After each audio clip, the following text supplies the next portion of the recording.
आता चर्चेला सुरुवात करूया. आजच्या चर्चेचा विषय माध्यमातून दाखवल्या जाणारी स्त्रीची प्रतिमा योग्य की अयोग्य.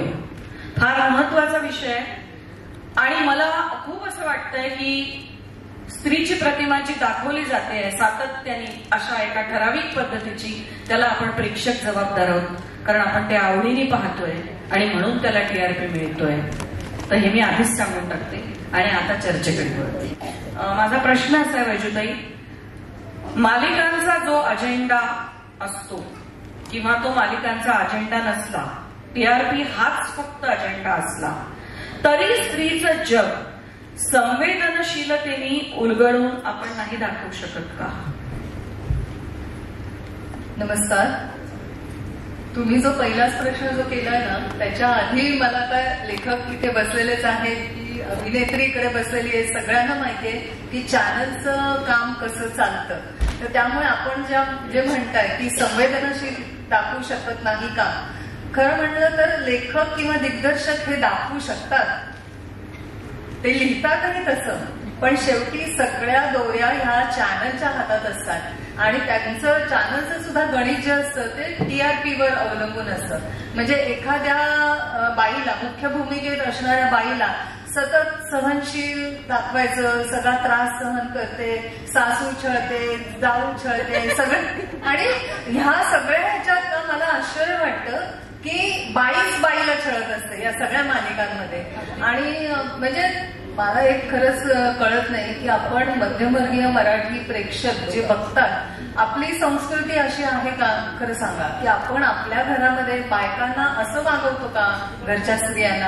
हा, कधीतरी अपवादात्मक स्थितीमध्ये असेलही असं, पण अदरवाईज एक नॉर्मल सुशिक्षित कुटुंबात आपण आपल्या घरातल्या लेकी सुनांना असं वागवतो का?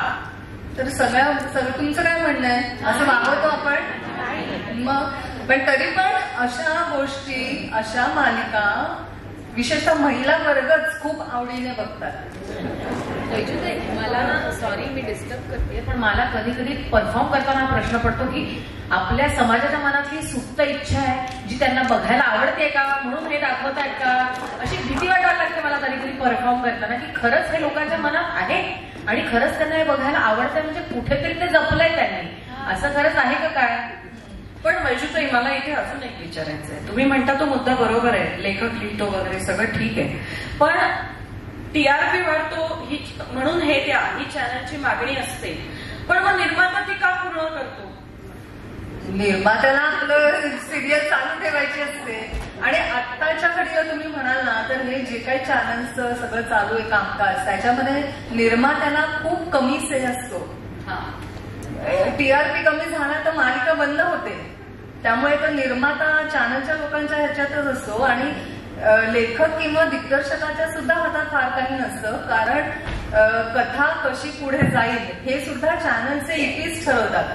की आता लाटकरांना अनुभव असेल की एखादी कथा विचारच करतात, म्हणजे एखादी कथा कितीही लेखकांनी चांगली लिहिली, त्यातले कॅरेक्टर सगळे चांगले लिहिले, तरी पण जेव्हा चॅनलची मीटिंग होते आणि जेव्हा मालिकेचा टीआरपी बघतात दर आठवड्याला आणि मग लक्षात येतं की हे कॅरेक्टर लोकांना आवडतंय, त्याच्यानंतर जे रिझल्ट येतात सर्व्हेमध्ये त्यानुसार त्या सिरियलचं सगळं पुढचं भविष्य हे ठरवतं. आपल्याला किती वाटलं ही मालिका अजून का बंद होत नाही, रट्टाळ झाले, कंटाळवाणी झाले, तरी चॅनल ते का चालू ठेवते? तर त्याला टीआरपी असतो आणि तो टीआरपी वर काय जाहिराती अवलंबून असतात चॅनलच्या. म्हणजे चॅनलचं सगळं आर्थिक गणित पण ह्याच्या टीआरपीच्या ह्याच्यावर अवलंबून, म्हणजे सगळा गणितच आहे. या ठिकाणी सुप्रसिद्ध अभिनेत्री शुभांगी गोखले यांचं आगमन झालेलं आहे. त्यांचं या ठिकाणी मनपूर्वक स्वागत करते. सगळ्या तमाम मालिका लेखकांचे प्रतिनिधी म्हणून मी शिरीष तुला विचारणार आहे, स्त्री नेहमी सगळीच कडे अति समर्पण, उथळ, कटकारस्थान करणारी, बटबटी अशी का लिहिली जाते रे मालिकांमधून? नमस्कार. थोडंसं स्पष्ट बोलूया. अगदी चालेल, खरं स्पष्ट बोलूया. सगळ्यात पहिली गोष्ट अशी आहे ना की आपल्याला एक गोष्ट लक्षात घेतली पाहिजे की टेलिव्हिजन हे प्रेक्षकाभिमुख आणि पूर्ण व्यावसायिक माध्यम आहे. इथलं साधं सरळ सोपं गणित आहे.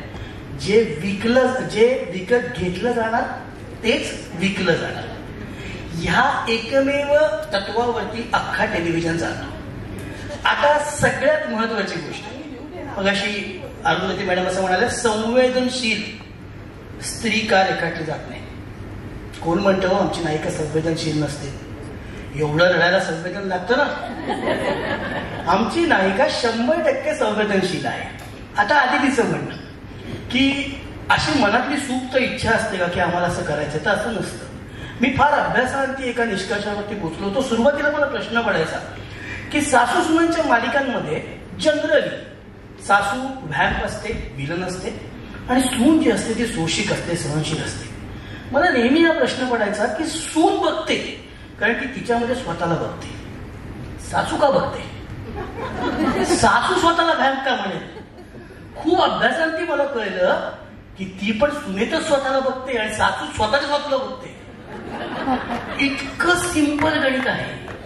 आपल्याकडे कसं माहिती ना, आपल्याकडे आपल्या भारत देशामध्ये फक्त इमोशन्स चालतात. आपल्याकडे बाकी काही चालत नाही. आपल्याकडे आई गेली तर माणूस ढसाढसा रडतो, तो असं रडत नाही. आपल्याकडे घायल करायचा असेल तर इंटरव्हल पर्यंत सनी देओलवरती अनन्वित अत्याचार करावे लागतात, तर नंतरचा पिक्चर लोक बघतात. आपल्याकडे टर्मिनेटर हिट होऊ शकत नाही. ही इतकी सिंपल गोष्ट आहे. त्यामुळे मेलोड्रामा जो आहे ना, तो इथल्या मातीमध्ये आहे. आणि सगळ्यात महत्वाची गोष्ट म्हणजे आमचा प्रेक्षक वर्ग हा फक्त आणि फक्त स्त्री आहे. आम्ही पुरुषाला कन्सिडरच करत नाही. पुरुष हा प्रेक्षक वर्ग आमच्यासाठी बोनस आहे. त्यांनी बघितलं तर आनंद आहे. आता मेलोड्रामा का असतो ह्याच्या मागे अजून एक महत्वाची गोष्ट. आमचा जो प्रेक्षक वर्ग आहे तो जनरली ना टीव्ही समोर बसून मालिका कधीच बघत नाही. तो काय करतो, आतमध्ये टोमॅटो चिरताना मालिका बघतो, तो मुलाचे कपडे बदलताना मालिका बघतो, तो नवऱ्यासाठी चहा आणताना मालिका बघतो. अशा वेळेला ना आम्हाला प्रत्येक इमोशन ओढून कानात सांगावं लागतं त्या इतक्याच्या. म्हणजे माझ्या सीन मधला मेलोड्रामा इतका असला पाहिजे की स्वयंपाक करतली बाई टोमॅटो चिरायचं सोडून टीव्ही पर्यंत धावत यायला पाहिजे. ही माझी अचिव्हमेंट. पण मला एक विचारायचं की नेहमी सुनेच्या जेवणामध्ये सासूच का विष कालवते? नाही, सासू सासरा का नाही कधी कालवत? नाही, सासू कालवते असं नाहीये. सिंपल गोष्ट मी तुम्हाला परत सांगतोय की इथलं प्रत्येक इमोशन जे आहे हे स्त्रीशी जोडलं गेलेलं आहे. आणि जसं मगाशी आपण नेहमी म्हणतो की स्त्रियांच्या वास्तव जीवनामधलं काही टेलिव्हिजनवर दाखवत नाही. म्हणजे स्त्रिया खूप अचिव्हमेंट करतात, डॉक्टर्स आहेत, वैमानिक आहेत, अजून काही आहे. मला साधा प्रश्न तुम्हाला सगळ्यांना विचारायचा आहे, डॉक्टरच्या केबिनमध्ये असं झाकून बघता का हो कधी? शेजाऱ्याच्या घरात बघतात. त्यामुळे आमच्या दृष्टीने घरात काय घडतं हे महत्वाचं आहे. म्हणजे प्रत्येक मालिकेच्या सुरुवातीला तुम्ही बघत असाल आम्ही दाखवतो हिरोईन डॉक्टर आहे, हिरोईन प्राध्यापिका आहे, हिरोईन अजून काहीतरी आहे. 25व्या एपिसोड नंतर तिचं कॉलेज दिसत नाही, तिचं क्लिनिक दिसत नाही, तिचं फक्त घर दिसतं. याचं कारण लोकांना तेच बघायचं आहे. आणि दुसरी गोष्ट महत्वाची अशी आहे ना की असं ते या म्हणाल्या की पुरुष का करत नाही, तर आम्ही तेही प्रयत्न करून झालेत. पण गंमत अशी असते ना की स्त्रीच्या ज्या आनंद, दुःख, मत्सर, असूया या सगळ्या भावना ज्या आहेत या पॉझिटिव्ह आणि निगेटिव्ह या दोन्ही स्वरूपात जर स्त्रीकडूनच व्यक्त झाल्या तर आणि तरच मालिका बघितली जाते. रमण कुमार नावाचे एक खूप फेमस दिग्दर्शक आहेत. त्यांनी मला एकदा सांगितलं होतं, म्हणजे मी ते आयुष्यभर लक्षात ठेवलेलं आहे. तारा नावाची एक सिरियल खूप गाजली होती, बऱ्याचशा लोकांना माहिती असेल, डेली सोप्स मध्ये. त्याचे दिग्दर्शक आणि लेखक ते जेव्हा मला पहिल्यांदा भेटले त्यावेळेस ते मला म्हणाले, शिरीष अगर सक्सेसफुल डेली सोप का राइटर बनना है तो एक बात याद रख, टेलीविजन के हर फ्रेम में औरत होनी चाहिए. अगर दो मर्दों के बीच में सीन है ना तो पीछे एटलीस्ट औरत की फोटो तो लगा दे दीवार पर, लेकिन औरत होनी चाहिए तभी टेलीविजन में डेली सोप चलेगा. सो सिंपल गोष्ट ह्याच्यामध्ये एकच आहे सांगायच्या सगळ्या गोष्टींचा मुद्दा की, आणि ह्या सगळ्या भावना ज्या आहेत त्या भावना किती खऱ्या आहेत त्याच्यावरती मी नंतर बोलीन. की आपल्याला असं वाटतं की अरे खूप अतिरंजित आहे, तर हे तितकं अतिरंजित नाहीये. या विषयावर नंतर बोलून आता सुरुवातीच्या प्रश्नाचा फक्त मुद्दा की स्त्रीच हे का करते त्याचं खूप साधं सोपं सरळ उत्तर आहे की समोर बघणारी जी बसलेली स्त्री आहे ती त्याशी रिलेट करते. हा सगळ्यात महत्वाचा मुद्दा. आणि दुसरा मुद्दा म्हणजे स्त्री सहनशील शोषित का असते असा मगाशी मुद्दा आला. लक्षात घ्या, जी व्यक्ती अत्यंत स्ट्रॉंग आहे, त्या व्यक्तीला मदत करायला आपण जातो का? नाही जात. जी व्यक्ती खूप दबलेली आहे, ज्या व्यक्तीवरती अन्याय होत आहे, तिला मदत करायला मी जातो. आमचा प्रेक्षक जो आहे ना, तो हिरोईनशी इतका जोडला गेलेला असतो की तो प्रेक्षक त्याला तर आम्ही स्ट्रॉंग हिरोईन दाखवली ना, तो म्हणतो ठीक आहे, आजचा एपिसोड नाही बघितला तर नाही बघितला, तिचा प्रॉब्लेम तो सॉल्व्ह करते, काय फरक पडत नाही. पण तीच जर का ती सहनशील असेल, सोशिक असेल, दबलेली असेल, तर माझा ऑडियन्स तिला मदत करण्यासाठी मी बघायला येतो, बाई मी तुझ्या बरोबर आहे या, तू लढ. नाही, पण मला याच्यामध्ये करायचंय, लोकांना ते आवडतं, म्हणजे महिला त्याला कनेक्ट होते, हे आता तुम्ही म्हणाला. पण बुनियादमध्ये सुद्धा अनेक स्त्रिया होत्या, बुनियाद जी मालिका होती त्यात सुद्धा स्त्रीच्या विविध आयुष्याचं वेगवेगळं चित्रण होतं.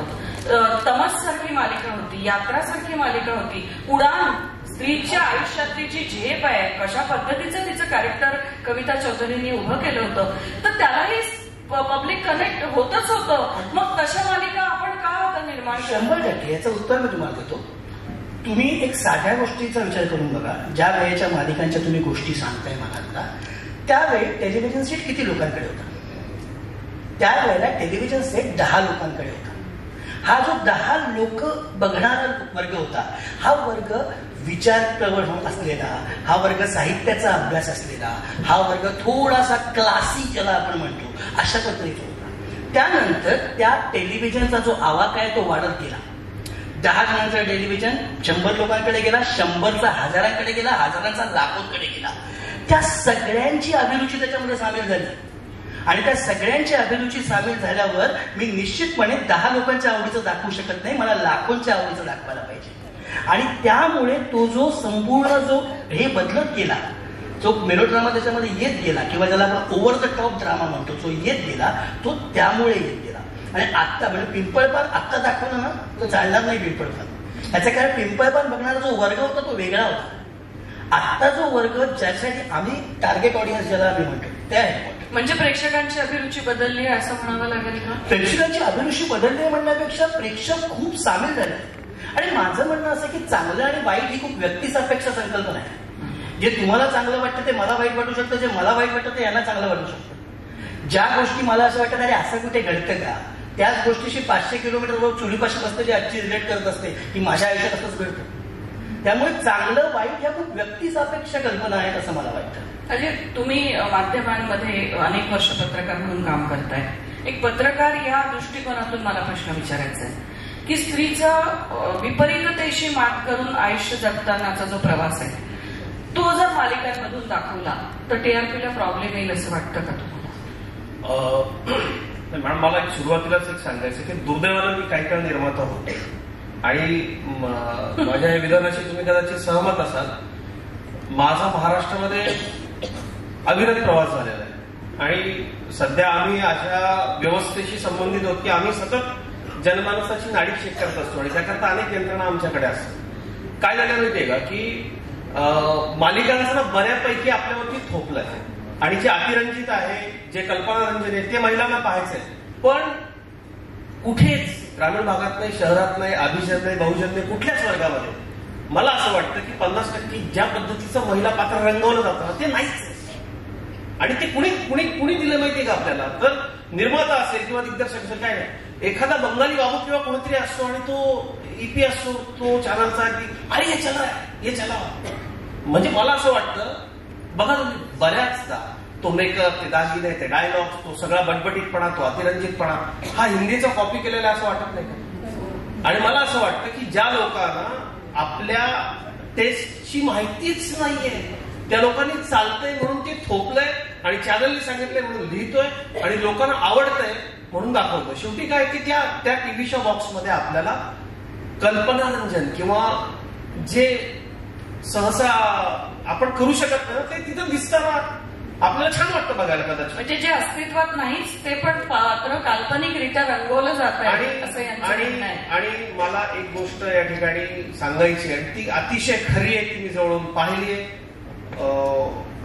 ये सब पैसे का कमाल हा सगळा धंदा आहे, हा सगळा व्यवसाय आहे आणि आपण प्रेक्षक म्हणून यात इतके गुंतलोय किंवा इतके गुरफटलोय तर ते आता एक रहाटगाड सुरू झालं आहे, ते थांबणार नाही. कारण आपल्याला पाहायला आवडतंय आणि गिरीजींचं म्हणणं अगदी बरोबर आहे की तो तसा सगळा प्रेक्षक वर्ग वाढला पण टेलिव्हिजनमध्ये काम करताना मला एक असं वाटतं काय की काहीतरी चांगलं दाखवण्याची जबाबदारी असते. आम्ही माध्यमात काम करत असताना आनंदाची बातमी, पॉझिटिव्ह न्यूज असं सुरू केलं होतं. चांगले कार्यक्रम काही सुरू केले होते आणि त्याला महाराष्ट्राचा प्रचंड प्रतिसाद होता आणि ते कार्यक्रम इतर कार्यक्रमांपेक्षा वेगळे होते.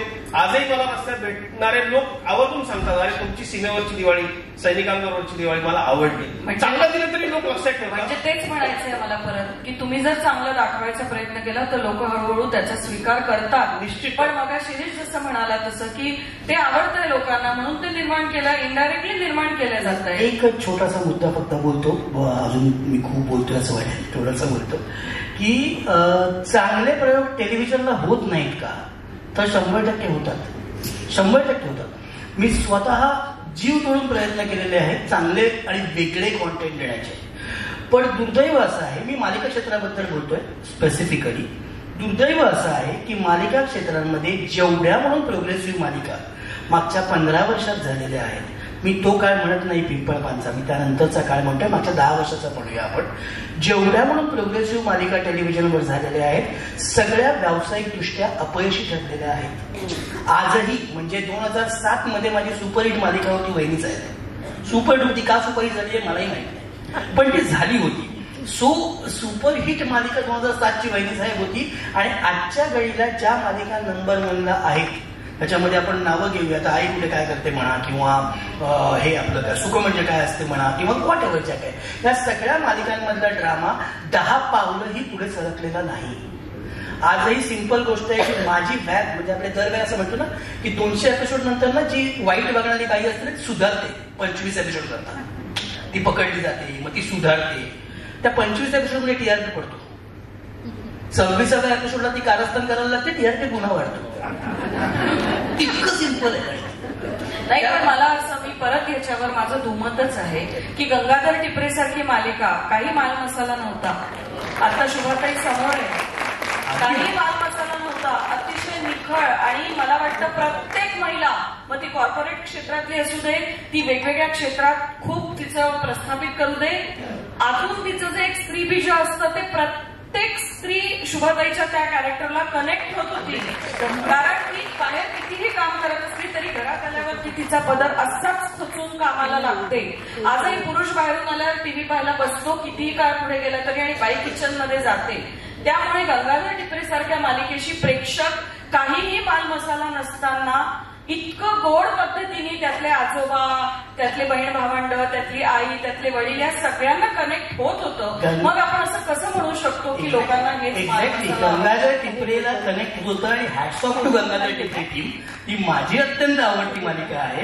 एक लेखक म्हणून मी हे ओपन विधान करतो की ती अप्रतिम मालिका होती, ती कल्ट मालिका होती, याबद्दल काहीही वाद नाही. फक्त मला मालिकेच्या प्रदर्शनाचं साल सांगायचं, तेवढंच फक्त आपण बघूया की कुठल्या साली ती प्रदर्शित झाली. आणि दुसरी गोष्ट म्हणजे मला एवढंच विचार म्हणायचं त्याच्यामध्ये की त्यानंतर त्या टाईपचे काही प्रयोग झाले. कलर्स मराठीवरती सुखी माणसाचं सदरा नावाची एक मालिका आहे, त्या टाईपचे अनेक प्रयोग झाले. ते प्रयोग का नाही सक्सेसफुल झाले, त्याच पद्धतीचं असू नये, याचं उत्तर आपण शोधायला पाहिजे. तुम्ही म्हणताय म्हणून मी म्हणतोय की प्रयोग होतात. मी देव पावला नावाची एक मालिका केली. केवळ त्या मालिकेचं लक म्हणावं का जे चालतं तिचं? नाही. पण शिरीष दादा, त्याच्यामध्ये मी एक सांगते की जर का तुम्ही चांगला कंटेंट दिला, दर्जेदार मालिका दिली तर लोक नक्की बघतात. विशेषतः मराठी प्रेक्षकांना दर्जेदार मालिका चांगल्या कंटेंटच्या नक्की आवडतात. आणि ह्या बाबतीत मी आभाळ मायाचं उदाहरण देईन, जी विनयजींनी प्रदर्शित केली होती आणि जी झी मराठीचं चॅनल ड्रायव्हर ठरली ती मालिका. आणि आजही त्यातला मन्ना आजही लक्षात आहे, उदय सपली. हो. आणि त्या आभाळ मायाची एक गोष्ट आता सांगते तुम्हाला की ती पहिली मराठीतली डेली सोप होती, जी सुरू केली.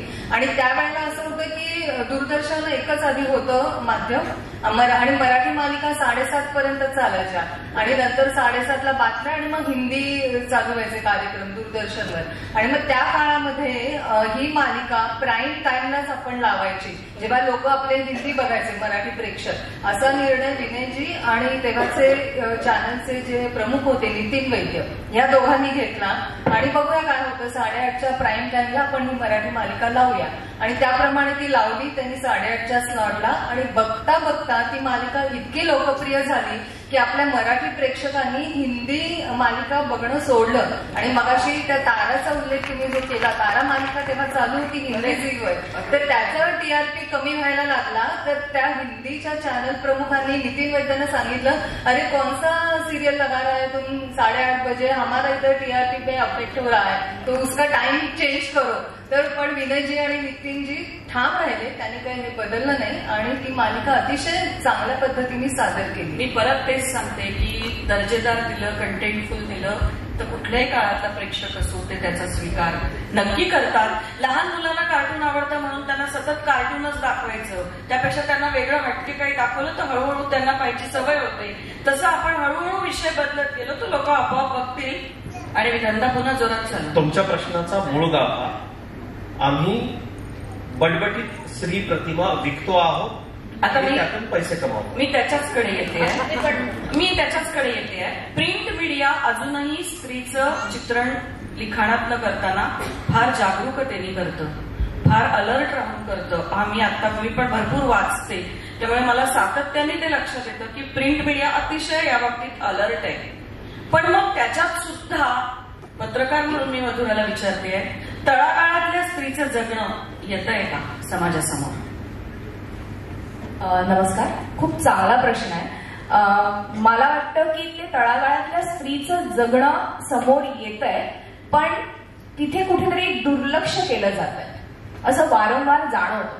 जे प्रिंट मीडियामध्ये अगदी सहजपणे लिहिलं जातं, छान मांडलं जातं, पण ते तितक्याच सहजतेने किंवा तितक्याच प्रभावीपणे प्रिंट मीडियामध्ये म्हणजे इलेक्ट्रॉनिक मीडियामध्ये दाखवलं जात नाही. आता आपण खरं तर सिरियल्स बद्दल बोलतोय. या सिरियल्स मधनं इथे बसलेल्या अनेक ज्या स्त्रिया आहेत, अगदी मी सुद्धा कधी कधी अशीच मजा म्हणून सिरियल बघायचे, तर मी म्हणायचे हे असं कसं होऊ शकतं. म्हणजे आपण खरं तर त्या सिरियल मधनं काय घ्यायचं नाही ह्याचा विचार करायला पाहिजे. पण आपल्या इकडे कसं झालंय, एक मेंटॅलिटी बनली. म्हणजे माझं लग्न होण्याच्या आधी जेव्हा माझी सासू सिरियल्स बघायची, हे एक छोटंसं उदाहरण देते, तेव्हा ती माझ्या नवऱ्याला नेहमी म्हणायची, बाई बघ रे तुझी सून अशी असेल ना तर मी पण असंच वागणार. तर माझा नवरा म्हणायचा, अगं पण हे फक्त सिरियल मध्ये असं प्रत्यक्षात नसतं. आपण आपल्या घरी असं वागतो का? इथे बसलेल्या अगदी सगळ्यांना मला प्रश्न आहे, अगदी पुरुषांना सुद्धा, असं आपण खरंच वागत नाही, कारण आपली ती संस्कृतीच नाहीये. पण आता तळागाळातल्या महिला म्हणजे खरं तर खेडेगावांमध्ये सुद्धा आज सगळेजण वैचारिकपणे विचार करतायत. ते देखील खूप चांगल्या पद्धतीने विचार करून आपल्या घरातल्यांशी, आपल्या आलेल्या सुनेशी किंवा अगदी सगळ्यांशीच खूप छानपणे बोलतायत, वागतायत. हे आपण खरं तर शिकलं पाहिजे त्यांच्याकडनं. पण काय आहे ना, आपल्याकडे म्हणजे आता झी मराठीवरची एक सिरियल आहे, तुला शिकवीन चांगला धडा, खूप म्हणजे अतिशय उत्तम काम केलेलं आहे. मला वाटतं की म्हणजे बघितलं तर, पण मला कुठेतरी खटकलं की अरे ती आलेल्या सुनेला तुम्ही साधं, ती शिक्षिका असं तुम्ही शिकवायला पाठवत नाहीये, शाळेत पाठवत नाहीये, म्हणजे तुम्ही काय दाखवण्याचा काय प्रयत्न करताय? म्हणजे तुम्ही तिला कुठेतरी पाठी खेचताय. हे तुम्ही करू नका. मग हेच आहे की तळागाळातल्या स्त्रीला सुद्धा पुढे यायचंय, तिला सुद्धा दाखवायचंय. आणि जे इलेक्ट्रॉनिक माध्यम प्रयत्न करताय, पण तितकंसं ते प्रभावीपणे होत नाहीये असं मला नेहमी वाटतं. या मालिकांचा इतका पगडा आहे की जांभळी नाक्याला एक बाई मालिकांच्या नावाने मंगळसूत्र विकते. ती उभी राहते आणि अमक्या सिरियलमध्ये ती अमकी नायिका तसं मंगळसूत्र घालते, त्याने तुझा नवरा माझ्याकडे 2 रुपयात, तुझा नवरा माझ्याकडे 25 रुपयात, आणि ती मालिकांची नावं त्याच्यामध्ये घेते. इतका पगडा आहे. आणि सकाळी उठल्यावरही मालिकेतली नायिका भरगच्च मेकअप मध्ये असते, लिपस्टिक जराही पुसलेलं नसतं, काहीच काजळ पुसलेलं नसतं. म्हणजे नक्की खरंच काय दाखवायचा आपला प्रयत्न चाललाय याकडे आपण शिरीष नक्की आपण विचार केला पाहिजे. रांजाई सारख्या मालिकेमधनं सरोजिनी बाबर आणि शांताबाई शेळके गप्पा मारायच्या, आठवत असेल तुम्हाला तर. महिलेचं त्या काळातलं आयुष्य वेगवेगळ्या गप्पांमधनं उलगडायच्या, नुसत्या गप्पा असायच्या, सेट नसायचा, मेकअप नसायचा, दोघी नऊवारी घालून बसायच्या, तरी आम्ही ते आवडीने पाहायचो आणि ऐकायचो. आणि ती खरी संस्कृती आहे असं मला वाटतं. आदिती तुझ्याकडे येते. प्रश्न असा आहे, नायिकेच्या प्रतिमांचं उदात्तीकरण केलं जात आहे असं वाटत नाही का? विविध आर्थिक वर्गात प्रत्यक्ष जगणाऱ्या स्त्रियांना त्या त्या समाजात वावरताना येणारे अनुभव दाखवण्याच्या ऐवजी ते काल्पनिक पद्धतीनं जसं आता म्हणाले तसं अधिक क्लिष्ट केले जातात. मग त्या कलाकृतीचं मार्केटिंग अधिक मनोरंजक करण्यासाठी हा अट्टहास करणं कितपत योग्य आहे? तू एक अभिनेत्री आहे, वेगवेगळ्या कॅरेक्टर्सना रंगवत असते, तुला काय? मला असं वाटतं एक कलाकार म्हणून काही गोष्टी आपल्याला करायला आवडतात आणि काही गोष्टी आपल्याला कराव्या लागतात. काही गोष्टी ज्या आपल्याला करायला आवडतात त्या केल्यानंतर घरी गेल्यावर शांत झोप लागते. काही गोष्टी आपल्याला ज्या कराव्या लागतात त्या केल्यानंतर बाहेर लोकांनी फोटो काढले, खूप सारे लोक येऊन अचानक फोटो काढतात आणि ते सह्या घेतात आणि त्यामुळे एक वेगळा आनंद मिळतो. आणि त्यामुळेच मलाही हा प्रश्न पडतो की लोकांची आवड नक्की कशा पद्धतीने बदलत चालली आणि बदलत चालली का? मगाशी आपण जे पुढे नेताना विचार केला तर गेल्या 10 वर्षाच्या काळात शिरीष दादाला मी पण सांगते की हम बने तुम बने नावाची एक मी मध्ये मालिका केली आणि ती करत असताना ना मी जस्ट मुलाला जन्म दिला होता, काही 1.5 वर्षाचं बाळ होतं आणि बापरे आता मालिका करायची म्हटल्यावर मला धाकधूक होती की बापरे आता मालिकांचं चित्र बदललंय. कारण त्याआधी लक्ष, वादळवाट अशा स्त्रियांना स्ट्रॉंग भूमिका असणाऱ्या स्त्रिया लोकांसमोर मी पोर्ट्रे केला होता. तोपर्यंत कलाकार म्हणून मला असं वाटत होतं की कुठेतरी ती स्ट्रॉंग स्त्री बाईमध्ये दडलेली आहे, पण घराचा राम रगाडा किंवा त्या घराच्या कामकाजामध्ये ती इतकी बुडाली आहे ना की ते तिचं चित्र तिला समोर पाहायला आवडतंय की हे कुठेतरी वा स्ट्रॉंगली मी भांडते कोणाची तरी आणि अन्यायाविरुद्ध लढते, ही भूमिका किंवा हे चित्र तिला बघायला आवडत होतं. हे मला तोपर्यंत वाटत होतं. आणि मग जेव्हा मी मालिका पाहायला लागले मला वाटतं नाही अरे बापरे, हिचं तराजक तुला केलेली आणि नंतर तिला पाडलेली ढकललेली स्त्री बघायला आवडते का? आणि या अशा मालिकेचा मला भाग व्हायला भीती वाटत होती डिलिव्हरी नंतर. पण जेव्हा हम बने तुम बने मालिका माझ्याकडे आली आणि तेव्हा मुलांच्या संगोपनाविषयी आम्ही कुठेतरी भाष्य करायचा प्रयत्न केला.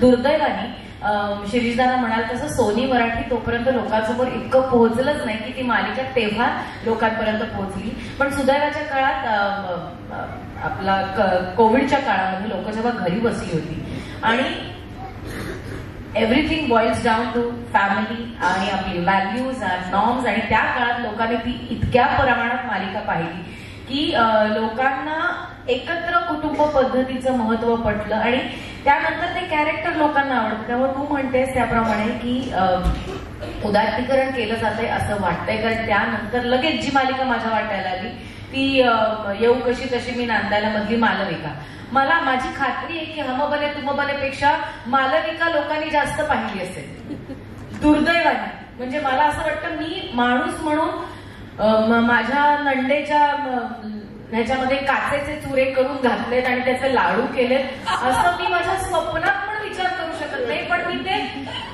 आणि शुभांगीताई समोर आहे आणि आम्ही एका पॉइंटला मी रडायला लागले की हे मी काय करते आणि मी का करते आणि मनापासून कन्व्हिन्सिंगली करणं खूप आवश्यक असतं. कारण पण तेव्हा माझे डिरेक्टर अजय मयकर त्यांनी मला एक पेपरामध्ये बातमी दाखवली की असंही घडतं, अशी माणसं आहेत. आणि मला ना त्याचं आश्चर्य वाटलं होतं की एका नवऱ्याने आपली अंगठी उकळत्या तेलात टाकली आणि बायकोला सांगितलं आता काढ ती अंगठी त्यातनं. आणि गावात अशी बातमी पेपरमध्ये मी वाचली की त्यातनं तिने ती हात भाजला तिचा आणि ती अंगठी काढली. आणि तेव्हा मी विचार केला बाई आपण काय लोकांनी घेतलं पाहिजे हे लोकांना आतापर्यंत दाखवायचा प्रयत्न करत होतो. आता हा विचार करून हे परफॉर्म कर, हे कुणाच्याच घरात निपजलं जायला नको आणि म्हणून तू हे कॅरेक्टर परफॉर्म करतेस. आणि त्यानंतर मी शांतपणे कॅरेक्टर परफॉर्म करू शकले. मला असं वाटतं कलाकार म्हणून माझ्यासाठी ही एक वेगळी वाट होती आणि ती वाट निवडायला लागणं हे खूप कठीण परिस्थिती होती. त्यामुळे तू म्हणतेस त्याप्रमाणे उदात्तीकरण केलं जातच आहे, पण कलाकार म्हणून आपण हे लोकांना दाखवायचं आहे आणि असं लोकांनी वागलं पाहिजे असं हा भागात आपण काम करतोय की हे असं कुणाच्याच घरी निपजलं जाऊ नये म्हणून तुम्ही हे कॅरेक्टर करताय, तर ते त्यात कन्व्हिन्सिंगली करा. हा फक्त एक मुद्दा होता आणि I think I just took it in the other way. एक सेकंड फक्त मी बोलतो, हा मुद्दा फक्त पुढे नेण्यासाठी. गंमत कशी आहे माहिती आहे ना, आपल्याकडे म्हणजे सॉरी म्हणजे मी फारच मालिकांचा प्रतिनिधी म्हणून बोलतोय असं वाटत असेल तर मला क्षमा करा, पण माझं टेलिव्हिजनवर खूप प्रेम आहे आणि मालिकांमध्ये तर अनितांत प्रेम आहे. तर त्यामुळे मी हे बोलतोय. गंमत कशी आहे की आता आदितीने जे सांगितलं, आपल्याकडे एक आमिर खानने शो केला होता सत्यमेव जयते नावाचा, तुम्हाला कधी आठवत असेल. सो अत्यंत म्हणजे क्लासी लोकांनी अत्यंत उचलून धरलेला शो, की किती फॅक्ट सांगतो आमिर खान. त्याच्यामध्ये त्यांनी एक सांगितलं होतं की एक मरीन ड्राईव्हवर असलेलं एक डॉक्टर कुटुंब ज्यांचा ड्युप्लेक्स फ्लॅट आहे, अख्खं घरातले सगळे डॉक्टर्स, सासू सासरा दीर नवरा बायको सगळे डॉक्टर्स, आणि जी सून होती तिला जुळ्या मुली झाल्या आणि म्हणून तिची सासू इतकी चिडली की तिने ती छोटी बाबा गाडी असते ना, ती बाबा गाडी ड्युप्लेक्स फ्लॅटच्या जिन्यावरती होती, तिने तिथून त्या मुलींच्या त्या बाबा गाडीला लाथ मारली आणि ती बाबा गाडी जिन्यावरनं खालती आली जुळ्या मुलींची. सुदैवाने स्वामींच्या कृपेने त्यांना काही झालं नाही त्या मुलींना. हाच प्रसंग उद्या जर का आम्ही मालिकांमध्ये दाखवला तर आम्हाला असं म्हणणार की तुम्ही अतिरंजितपणा करताय. एक कायम लक्षात ठेवलं पाहिजे, मी मगाशी पण जे म्हटलं, ज्या गोष्टी आपल्यामधली 50% लोक रिलेट करत नाहीत त्या गोष्टी 50% लोक रिलेट करत असतात, त्यांच्या आयुष्यात ते घडत असतं. दुसरी एक गोष्ट, आता मगाशी ताईने जो प्रश्न विचारला त्याचाच एक उत्तर, की लोक बायकांच्या कार्यक्षेत्रामध्ये असलेल्या गोष्टी ग्लोरिफाय करून का दाखवतात. सिंपल गोष्ट आहे हो, रात्री 8, 7:30, 8 नंतर लोक जेवायला बसतात. सकाळी केस फिसकटलेली आणि काजळ हे झालेली बाई 8 वाजता जेवताना मला स्क्रीनवर बघायला नाही आवडणार. It is that simple. इतकं व्यावसायिक दृष्टिकोन आहे तो. त्यामुळे सगळं सक्सेस. यश चोप्रा म्हणायचे माहिती ना, यश चोप्रा असं म्हणायचे की चित्रपटातली झोपडी पण चकचकीत दिसली पाहिजे. टेलिव्हिजनचं तेच म्हणणं आहे की आम्ही जे दाखवू ते चकचकीत दाखवू, पण म्हणून इथली दुःख चकचकीत आहेत म्हणून खोटी आहेत का, तर नाही. आमच्या हिरोईनच्या लाईफमध्ये विनिंग मुवमेंट्स येत नाहीत का, तर येतात. फक्त त्या विनिंग मुवमेंट्स ज्या आहेत ना त्या 100, 200, 300, 500, 700, 1000 ही 5च येतात. तिचं पहिल्या एपिसोड पासून दाखवली आम्ही तर तुम्ही कोणीही मालिका बघणार नाही. हे 100% आणि शाश्वत सत्य आहे. बरं, आता मधुरा मॅडम, तुम्ही मगाशी प्रश्न विचारला होता की प्रिंट मीडिया आणि इलेक्ट्रॉनिक मीडियात इतका फरक का. दादा, जैत्र जैतवरती महाराष्ट्रातल्या प्रेक्षकांना इतकं प्रेम केलं की मी माझ्या 6 वर्षाच्या मुलाला मागच्या आठवड्यामध्ये जैत्र जैत दाखवलं, सिनेमात मोहनजींचं काम दाखवलं, इतर सगळं दाखवलं. मला असं वाटतं, माझा पुन्हा तोच मुद्दा आहे की हे सगळं पैशाचं गिमिक आहे. मी निर्माता म्हणून काम केलेलं आहे आणि हे जे सगळं बटबटीत आहे, हे बटबटीत आम्ही विकून पैसे कमावतो आहोत, हे सरळ मान्य केलं पाहिजे. त्याला कारण आपल्याला देता येणार नाही, प्रेक्षकांची कारण तर अजिबातच देता येणार नाही. दुसरा विषय, जर ज्याच्या हातात माध्यम आहे त्यांनी 10% तरी जबाबदारीनं वागणं अपेक्षित आहे असं मला वाटतं. आपण विचार करा की आपला महाराष्ट्र कुणाचा आहे.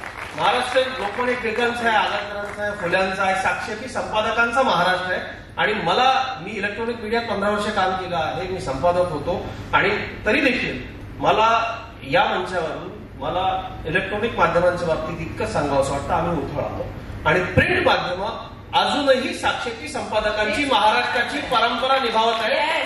एक गोष्ट लक्षात घेतली पाहिजे, ज्याच्या म्हणजे आपल्याकडे एक म्हण आहे, जिच्या हाती पाळण्याची दोरी ती उद्धारी वगैरे, जगाला उद्धारी वगैरे वगैरे.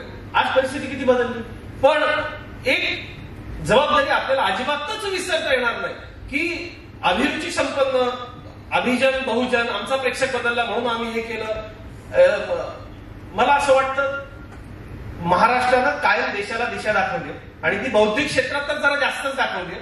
आणि महाराष्ट्राला एक अशी परंपरा आहे की आपण देशाचं प्रबोधन केलेलं आहे. आणि आता इतकं उलटं होताना दिसतंय आणि त्याचं वाईट वाटतं की एखादा, म्हणजे मला प्रादेशिक वाद अजिबात करायचा नाही, पण एखादा बिहारी बंगाली बाबू असतो वरिष्ठ पातळीवरती चॅनल आणि तो सांगतो ये दिखाओ, आणि आम्ही ते दाखवतो आहोत. त्यात स्त्री प्रतिमा अधिक बटबटीत करतो आहोत आणि लोक हे पाहतात म्हणून आपण दाखवतो. दुर्दैवानं दादा म्हणतात ते खरं असेल, पण आपल्याला आपली जबाबदारी विसरता येणार नाही. महाराष्ट्राला खूप मोठी परंपरा आहे. मी मालिका, सिनेमा, टीव्ही हे सुद्धा प्रबोधनाचं माध्यम मानतो.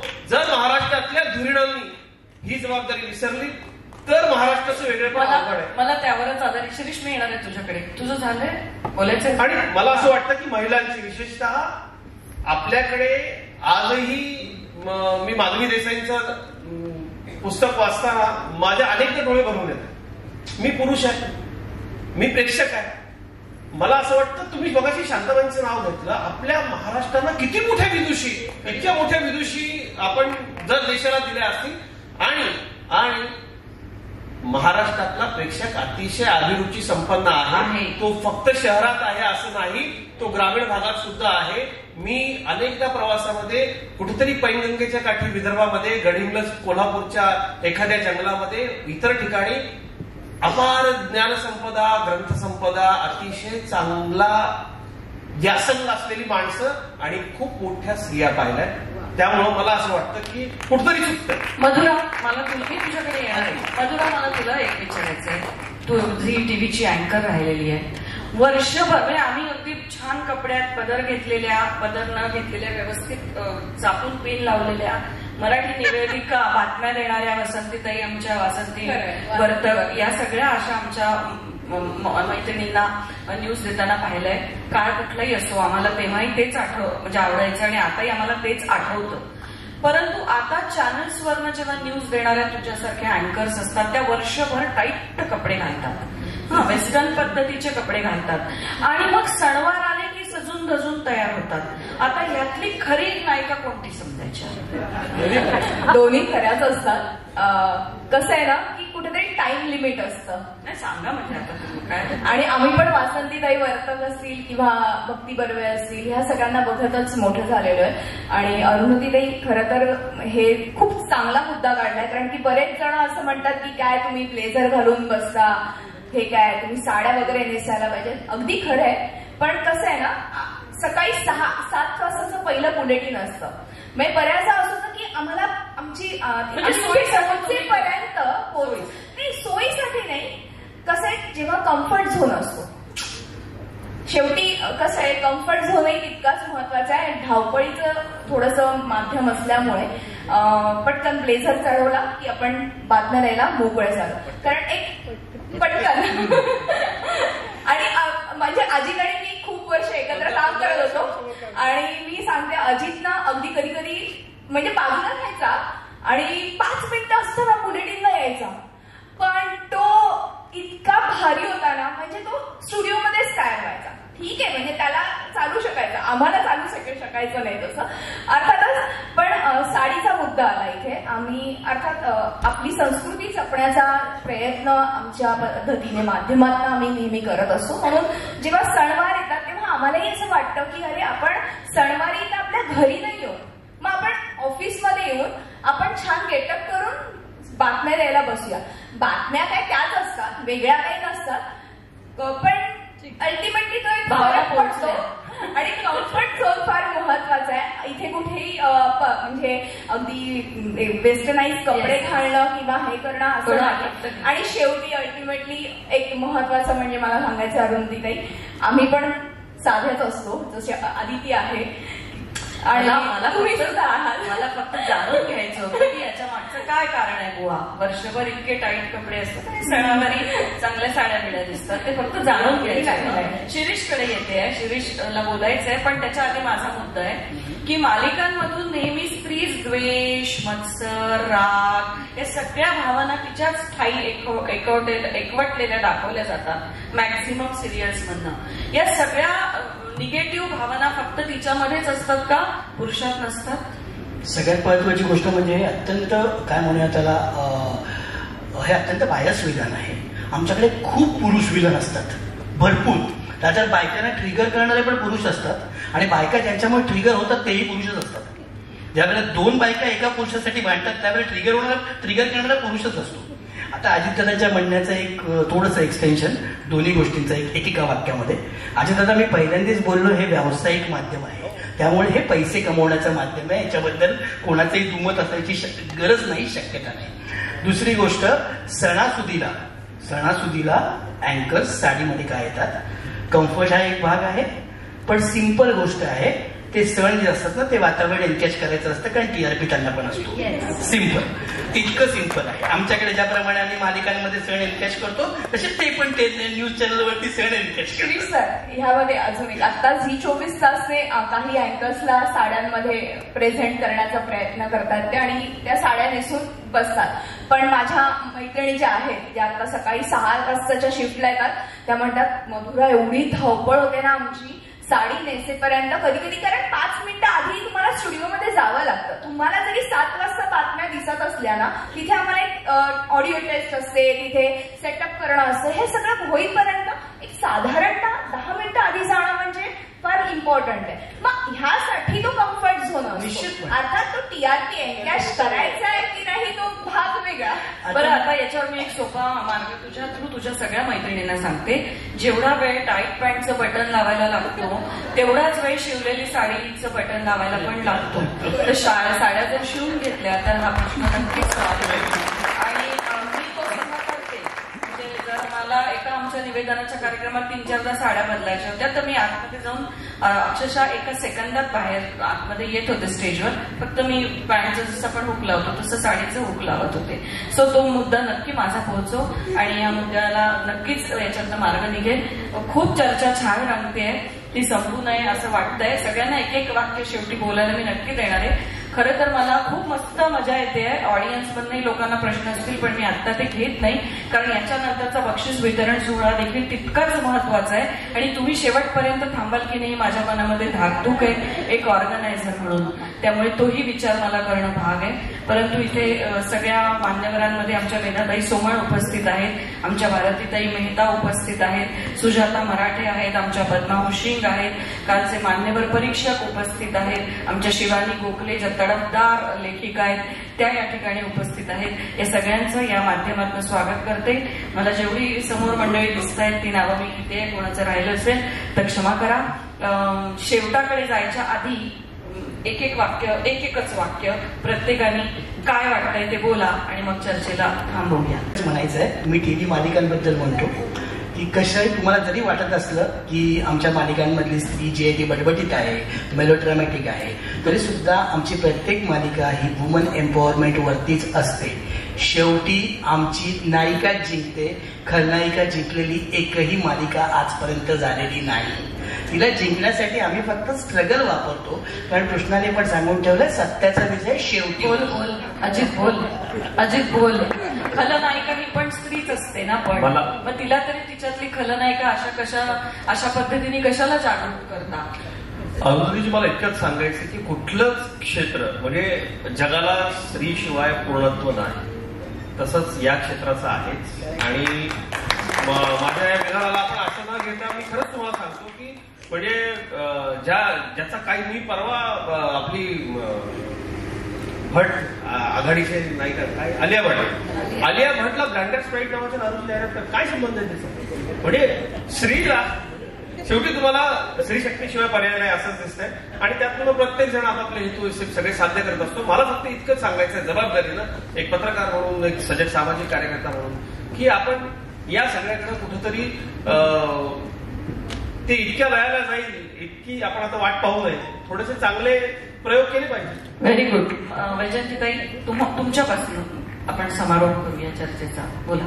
नाही, मला आता एकच म्हणायचंय शेवटी की जसं मगाशी आपला विषय झाला की तळागाळातल्या महिलांचं प्रतिनिधित्व का येत नाही किंवा काय, तर आता आपण बघितलं असेल की अनेक चॅनलवर ग्रामीण भागाशी संबंधित अनेक मालिका आता येत आहेत आणि तिथले ग्रामीण भागातल्या स्त्रिया कशा झगडतायत तेही त्या मालिकांमधनं दाखवलं जातंय, तिथलं वातावरण किंवा काय.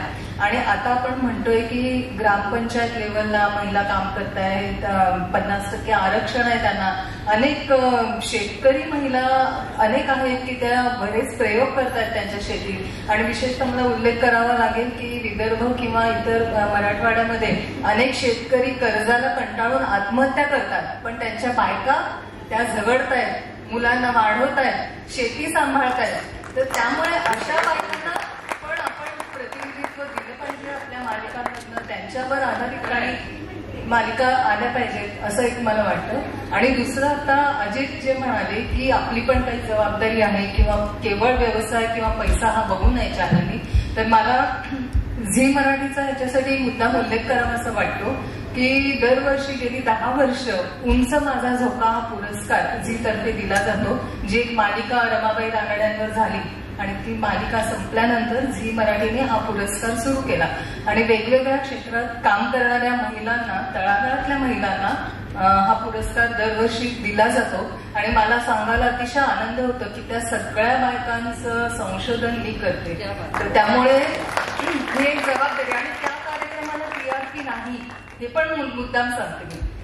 त्या कार्यक्रमाला टीआरपी नाही, तरी पण तो कार्यक्रम लोक बघतात, बायका विशेषतः सगळ्या महाराष्ट्रातनं बायका बघतात. आणि तरीही तो चॅनलनी चालू ठेवलाय. आणि तसाच दुसरा एक कार्यक्रम नक्षत्रांचे देणे जे चालू होता, किती सुंदर, तर तो त्यालाही टीआरपी नव्हता, तरीही तो चालू ठेवला होता चॅनलने. तर हे एक जबाबदारी आपली पण काही आहे चॅनल.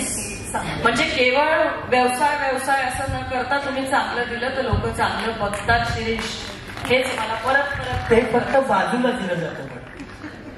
मला फक्त आता इतकी मोठी चर्चा झाल्यानंतर आता त्याची प्रबोधनाची सुरुवात करूया. तर आपण आजपासून करूया. इथे प्रोड्युसर्स आहेत, लेखक आहेत, कलाकार आहेत. आपण सगळे मिळून ठरवूया काहीतरी चांगलं लोकांना देऊया. या वाचतेच ती पुढच्या आपल्या चर्चासत्रामध्ये कदाचित एक चांगली चर्चा, एक वेगळी चर्चा, एक पॉझिटिव्ह चर्चा आपल्याला. आणि मला आताच एक मुद्दा वैजयंतीताईकडून पण मिळाला, वैजूताईकडून, की स्त्री कुठेच मागे नाहीये बरं का. ती संसार करते, मुलांना सांभाळते, सिंगल हँडेडली तर कितीतरी गोष्टी करते. आणि आता शिरीष पण बघा म्हणाला की स्त्री नायिका लागतेच आम्हाला. स्त्री म्हणजे वुमन सेंट्रिकच आमच्या सगळ्या मालिका असतात आणि त्या ठेवणं भाग आहे, तरच आम्हाला टीआरपी मिळतो. तर महिलेला कशाला हवंय आरक्षण, या विषयावर मी मुद्दा, या चर्चेवर मी लवकरच आपल्या समोर येणार आहे की स्त्रीला आरक्षणाची गरज आहे का, कशाला हवंय आरक्षण. आपण आपलं सगळं उभं करू शकतो, निर्माण करू शकतो. 50 नको, 100 नको, काहीच नको. आपण सगळं निर्माण करू शकतो. बरोबर आहे. या चर्चेने थांबते, या शेवटाला येऊन मी थांबते.